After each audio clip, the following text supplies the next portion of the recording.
ای اشک آهسته بریز که غم زیاد است، ای شمع آهسته بسوز که شب دراز است.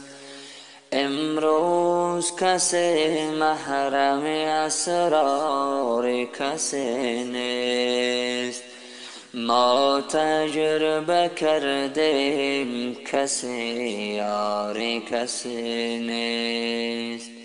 هر مرد شتردار اویسی قرنی نیست، هر شیشه گل رنگ عقیقی یمنی نیست.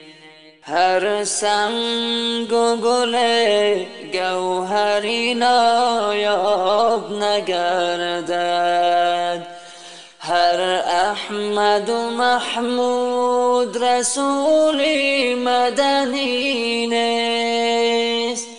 بر مرده دلان پند مده خویش نیازار، زیرا که ابو جهل مسلمان شدنی نیست.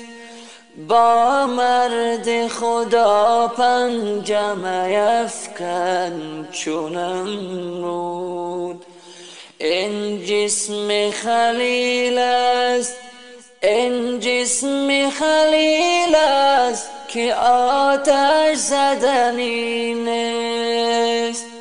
خوشنود نشو دشمن اگر کرد محبت، خندیدن جلاد ز شیرین سخنی نیست. خندیدن جلاد ز شیرین سخنی نیست.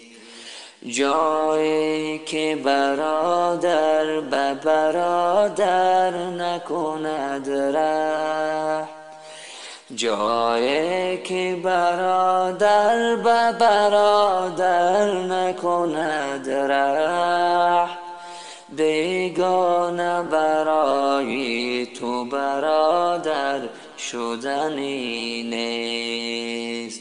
صد بار اگر دایه به طفلی تو دهد شیر، غافل مشو ای دو